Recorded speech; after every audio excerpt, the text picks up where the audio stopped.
هل لك سر عند الله بينك أنت وبين الله؟ ہم نیو ورلڈ آرڈر کے خالق ہیں، ہم دنیا کی سپر پاور ہیں۔ تو رسول اللہ کے صحابہ جن کے پاس بعض اوقات کھانے کو نہیں ہوتا تھا، جو رات بھر اللہ کے حضور میں نمازیں پڑھتے رہتے تھے، اور صبح کو جب آرام کا وقت ہوتا تھا تو ایسے وقت میں اگر جہاد کا اعلان ہوتا تھا تو وہی رات کے نمازی صبح کے غازی ہوتے تھے۔ رات کے نمازی صبح کے غازی، یہ بھی رسول اللہ کی سنت ہے۔ ہم کو جاہل پیروں نے، جو قرآن صحیح نہیں پڑھ سکتے، جن کو فرائض کی خبر نہیں، بے عمل اور ڈرپوک مولویوں نے اور جاہل پیروں نے ہم کو حلوے کھلا کر عیش و عشرت کی زندگی بسر کرنے کا عادی بنا کر، اور یہ کہ ہمارا سیاست سے کوئی تعلق نہیں ہے، آرام طلب بنا دیا۔ آرام طلب۔ اب کوئی عالم دین جہاد پر تقریر کرتا ہے، مسلمانوں کو رسول اللہ کے لائے ہوئے نظام کو نافذ کرنے کی بات کرتا ہے، تو جاہل پیر بکواس کرتا ہے کہ یہ سیاسی بات کرتے ہیں۔ اچھا، اگر سیاسی بات ہے تو دیکھو، حضرت عمر منبر رسول پر رونق افروز ہے۔ کہ تم نے حدیث کا یہ واقعہ سنا ہے، روایت یقیناً سنا ہے، تو سن لیجئے، یاد تازہ کیجئے۔ علماء کرام کتاب السنت پر عامل علماء کرام اس کو بیان کرتے رہتے ہیں، اور محدثین نے اپنی کتابوں میں اس کا ذکر کیا ہے۔ عمر منبر رسول پر ہیں، خطبہ دے رہے ہیں، خطبہ دیتے دیتے فرما رہے ہیں، یا ساریہ، یا ساریہ۔ یہ ساریہ سپہ سالار ہیں، 1200 میل دور ایران میں جنگ کر رہے ہیں۔ منبر رسول پر کھڑے ہو کر خطبے کے درمیان میں عمر فاروق کہہ رہے ہیں، یا ساریہ، یا ساریہ۔ کسی صحابی رسول اللہ نے کھڑے ہو کر نہیں کہا کہ منبر رسول پر مسلمانوں کی فوج کے سپہ سالار کو آپ آواز کیوں دے رہے ہیں، یہ سیاسی بات کیوں ہو رہی ہے۔ آج کا جاہل بکواس شروع کر دیتا ہے، عالموں کے منہ آتا ہے، کہتا ہے تم سیاسی بات کرتے ہو۔ یہ جاہلوں کا وتیرہ، دین سے بے خبر۔ رسول اللہ کے منبر پر عمر فاروق نے بیٹھ کر کہا، یا ساریۃ الجبل، اے ساریہ، مسلمان فوج کو لے کر پہاڑ کی اوٹ میں ہو جاؤ، پہاڑ کی اوٹ میں ہو جاؤ، جبل، پہاڑ کی اوٹ میں ہو جاؤ۔ اور اس کے بعد خطبہ جاری رہا۔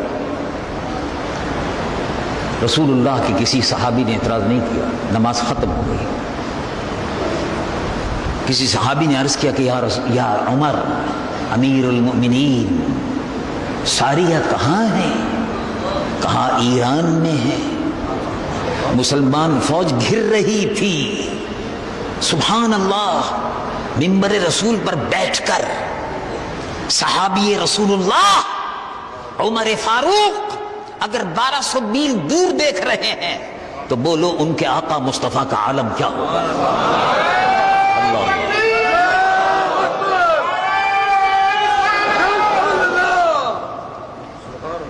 امیر المومنین سیدنا عمر رضی اللہ عنہ نے فرمایا، میں دیکھ رہا تھا مسلمان فوج گھر رہی تھی، معلوم ہوا مسلمان فوج کی دیکھ بھال کرنا، دفاعی ذمہ داریوں کو پورا کرنا، اسلام کی حفاظت کا بندوبست کرنا، فوجوں کو تیار رکھنا، فوجوں کی حفاظت کا بندوبست رکھنا، یہ بھی عبادت میں شامل ہے۔ مسلمان حکومت کی حفاظت کرنا، مسلمان فوج کی حفاظت کرنا، اس کو خطرے سے آگاہ کرتے رہنا، یہ بھی امت مسلمہ کی اور مسلمانوں کے حاکم کی ذمہ داری ہے۔ اگلا جمعہ ہوا، اونٹنی پر سوار قاصد آتا ہے، جمعے کی اذان ہو رہی ہے، اذان ختم ہوئی، قاصد نے مسجد نبوی میں کھڑے ہو کر اعلان کیا میں ایران سے آیا ہوں۔ ابشر امیر المومنین، مسلمانوں خوشخبری ہو، امیر المومنین خوشخبری ہو، ابشر امیر المومنین، ابشروا یا مسلمین، مسلمانوں خوشخبری ہو۔ جب ہم کو پتہ نہیں تھا، کافروں کی فوجوں نے ہم کو گھیر لیا، تو حضرت عمر کی آواز ہم سن رہے تھے، رسول اللہ کے غلاموں کا،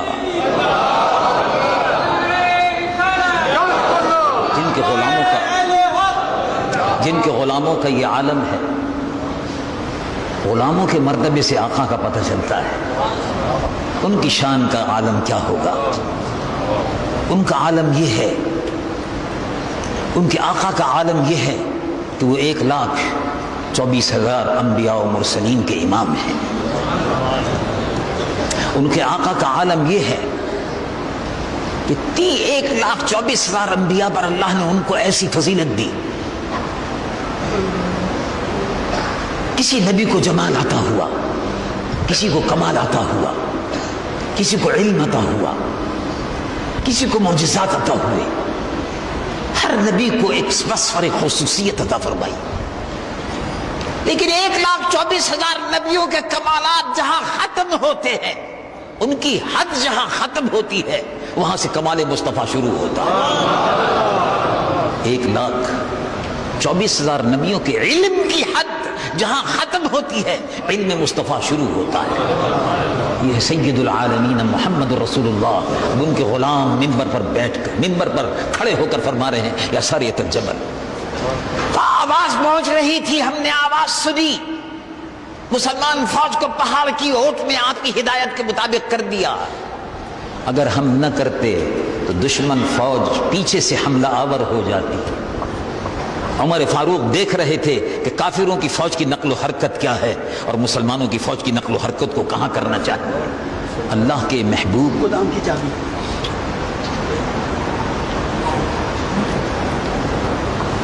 درود شریف پڑھیے، اللہم صلی اللہ علیہ وسلم وعلی آلہ وصحبہ وسلم، محبت سے درود شریف پڑھیے، اللہم صلی اللہ علیہ وسلم حبیبی کا سیدنا مولانا محمد وعلی آلہ وصحبہ وسلم، صلاۃ و سلام علیک یا رسول یا رسول اللہ، محبت سے درود شریف پڑھیے، اللہم صلی علی سیدنا و حبیبنا مولانا محمد وعلی آلہ وصحبہ وسلم۔ اللہ تبارک و تعالی جل جلالہ عما نوالہ نے مسلمانوں کو فرمایا کہ کسی کی کثرت پر فکر مت کرو۔ امریکہ بڑی طاقت ہو سکتا ہے، روس بھی بڑی طاقت ہو سکتا ہے، لیکن سب سے بڑی طاقت مالک الملک اللہ رب العالمین کی ہے۔ امریکہ عالم اسلام کا دشمن، مسلمانوں کا قاتل، وحشی، عراق میں 5 لاکھ مسلمان بچوں کو اور 4 لاکھ بوڑھے بزرگوں کو اور عورتوں کو قتل کرنے کے بعد اب افغانستان کی سرزمین پر بمباری کر رہا ہے، مسلمانوں کی نسل کشی کر رہا ہے۔ یہ امریکہ ہے۔ حکومت بھی شاید یہ سمجھتی ہے کہ وہ بہت بڑی طاقت ہے، لیکن اگر قرآن پڑھ لیا جائے، حکومت والی بھی اگر قرآن کو پڑھ لے، حکومت بھی اگر قرآن کو سمجھ لے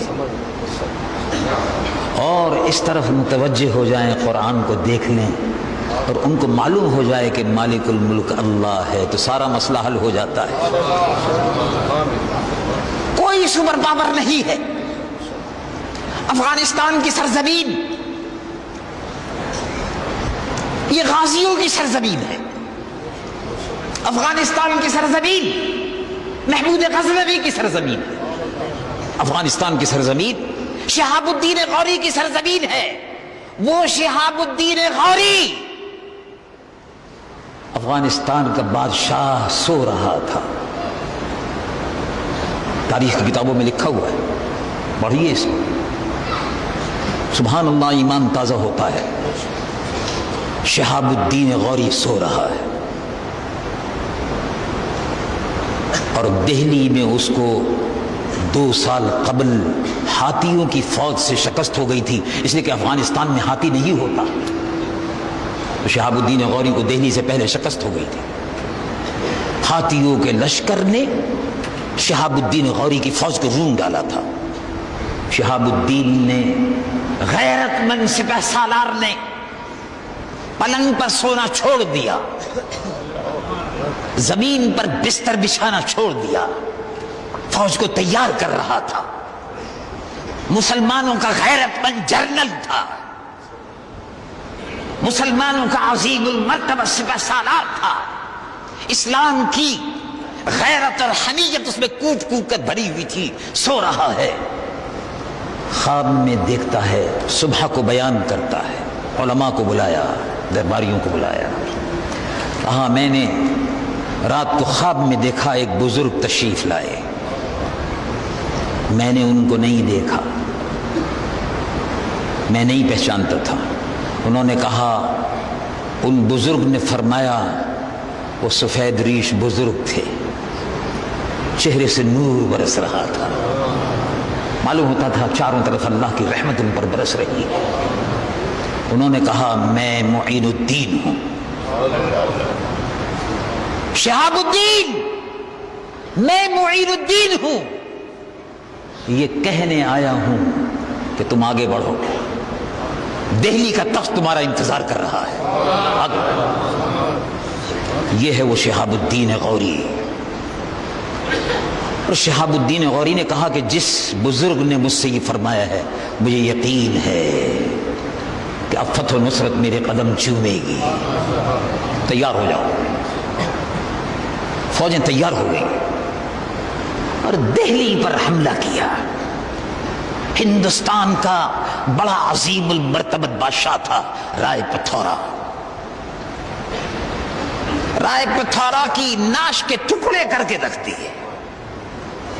دریائے گنگا اور جمنا کی روانی مسلمان فوجیوں کے گھوڑوں سے آب گنگا کی روانی تھم گئی تھی، مسلمان فوجیں دریائے جمنا کو عبور کر رہی تھی۔ یہ تھے اللہ کے وہ برگزیدہ بندے جن پر فرشتے فخر کرتے ہیں کہ یہ وہ لوگ ہیں جو یہ عقیدہ رکھتے ہیں کہ شہادت ہے مطلوب و مقصود مومن، نہ مال غنیمت نہ کشور کشائی، مطلوب و مقصود مومن کا شہادت ہے، اور شہادت کی زندگی میں حیات ہے، شہید کی جو موت ہے وہ حیات ہے۔ دیکھو نمازی کے لیے جنت ہے، دیکھو روزہ دار کے لیے جنت ہے، اور دیکھو میرے عزیز بھائی حاجی کے لیے جنت ہے، اور دیکھو میرے عزیز بھائی زکوٰۃ دینے والے کے لیے جنت ہے۔ لیکن اپنی جان کو اللہ کی راہ میں قربان کرنے والے مجاہد کے لیے اللہ کا وعدہ ہے کہ وہ ہمیشہ زندہ رہتا ہے، ہمیشہ زندہ رہتا ہے، جنت بھی ہے اور ہمیشہ زندہ بھی رہتا ہے۔ اور اسی لیے ان کو مردہ مت کہو۔ سبحان اللہ، قرآن کیا فرماتا ہے؟ رب العالمین جل جلالہ عمن والو ارشاد فرماتا ہے بلا تقولوا لمن يقتل في سبيل الله اموات بل احیاء، شہید ہونے والے کو مردہ مت کہو، وہ زندہ ہے۔ اللہ اللہ، شہید تو امتی ہے، جب امتی زندہ ہے تو نبی کا مقام کتنا بلند ہوگا۔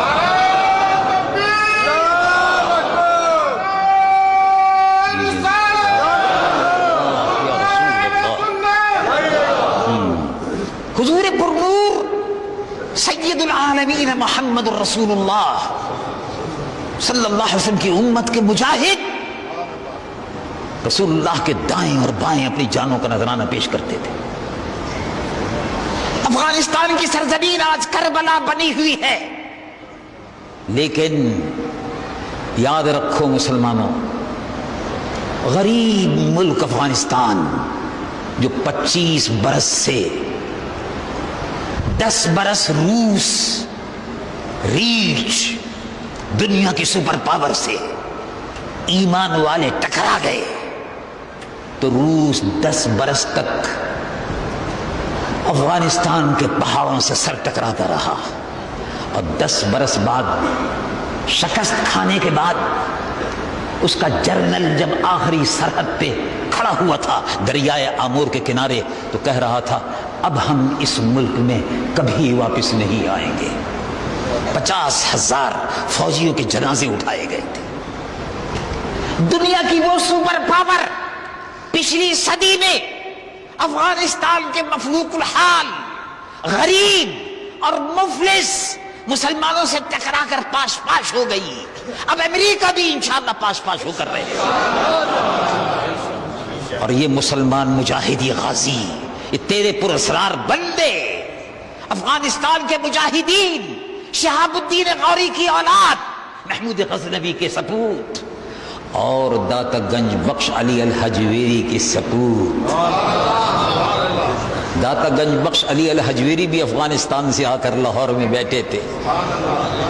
شہاب الدین غوری اور محمود غزنوی زمین فتح کرتے تھے، اور داتا گنج بخش علی الحجویری دلوں کو فتح کرتے چلے جاتے۔ یہ اولیاء کرام، سبحان اللہ، ان کے احسانات سے ہماری گردن جھکی ہوئی، ان کے واسطے سے اسلام ملا، ان بادشاہوں کے ذریعے سے زمین فتح ہوئی، آج پاکستان بن گیا۔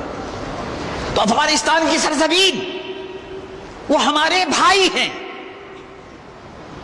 رب العالمین جل جلالہ عمن والو، دیکھیے دین کا رشتہ ہے، بڑا مضبوط رشتہ ہے، اس رشتے کو ہم بھول گئے۔ ہم نے دین کے رشتے کے بجائے زبان کا رشتہ، سب خرافات ہے، لغویات۔ اسلام میں کوئی زبان کا رشتہ نہیں ہے۔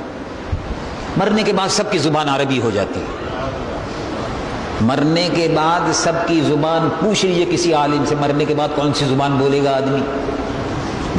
مرنے کے بعد سب کی زبان خود بخود عربی ہو جاتی ہے۔ زبان کا رشتہ کوئی نہیں ہے، وطن کا رشتہ بھی کوئی نہیں۔ کیا رشتہ ہے؟ رب العالمین جل جلالہ عمن والو ارشاد فرماتا ہے ان هذه امتکم امتا واحدہ وانا ربکم فاعبدون، یہ امت واحدہ ہے، لا الہ الا اللہ محمد رسول اللہ۔ پڑھیے محبت سے لا الہ الا اللہ محمد رسول اللہ صلی اللہ علیہ وسلم۔ رسول اللہ کے غلاموں کی فوج ہے۔ پاکستان کی سرزمین بھی یہ رسول اللہ کے غازیوں کی اور مجاہدوں کی زمین ہے، اور ہماری فوج بھی، میں اللہ رب العالمین سے دعا کرتا ہوں کہ اسی فوج میں انشاءاللہ محمود غزنوی اور شہاب الدین غوری پیدا ہوں گے، جو ہندوستان سے، امریکہ سے صلاح الدین ایوبی جیسا بدلہ لیں گے۔ امریکہ نے صلیبی جنگ کا چیلنج کیا ہے، مسلمانوں ہوشیار رہو، یہ دہشت گردی کے خلاف جنگ نہیں ہے، یہ اسلام اور مسلمانوں کے خلاف جنگ ہے۔ دہشت گردی کے خلاف اگر جنگ ہے تو بچے کیوں مر رہے ہیں؟ دہشت گردی کے خلاف اگر جنگ ہے تو عورتیں کیوں مر رہی ہیں؟ اگر دہشت گردی کے خلاف جنگ ہے تو اسکول اور اسپتال اور کالج کیوں تباہ کیے جا رہے ہیں؟ معلوم ہوا کہ دہشت گردی کے خلاف نہیں، اسلام اور مسلمانوں کی نسل کشی کے خلاف صلیبی قوتیں، عیسائی اور یہودی مل کر آ گئے ہیں۔ اور اللہ تبارک و تعالی حکومت کو بھی توفیق عطا فرمائے کہ حکومت دیکھے، گمراہ نہ ہو، اللہ کے پیغام کو سمجھے، اللہ کے حکم کو مانے، اسی میں بھلائی ہے۔ اللہ کیا حکم فرماتا ہے؟ رب العالمین جل جلالہ عمن والو ارشاد فرماتا ہے یا ایھا الذین آمنوا لا تتخذوا اليهود والنصارى اولیاء بعضهم اولیاء بعض، ایمان والو عیسائیوں اور یہودیوں کو دوست مت بناؤ، ایمان والو تمہارے بدترین دشمن کون ہیں؟ سبحان اللہ، فورن پالیسی بتا رہے ہیں رب العالمین، مسلمانوں تمہارا دشمن کون ہے، تمہارا دوست کون ہے، تمہارا دوست کون ہے؟ رب العالمین جل جلالہ عمن والو ارشاد فرماتا ہے انما ولیکم اللہ ورسولہ والذین آمنوا، تمہارا دوست اللہ ہے، تمہارا دوست اللہ کے رسول ہے۔ تمہارا دوست ایمان والے ہیں. انما ولیکم اللہ ورسولہ والذین آمنوا. ایمان والے. اور ہم کو حکم دیا کہ تم بہترین امت ہو, خیر امت, کنتم خیر امت, تم بہترین امت ہو. اللہ نے تم کو دین کی سربلندی کے لیے چن لیا ہے. چنانچہ قرآن فرماتا ہے, قرآن آپ سے مخاطب ہے, مجھ سے مخاطب ہے, ہم سب سے مخاطب ہے, ایمان والوں سے مخاطب ہے. رب العالمین جل جلالہ ارشاد فرماتا ہے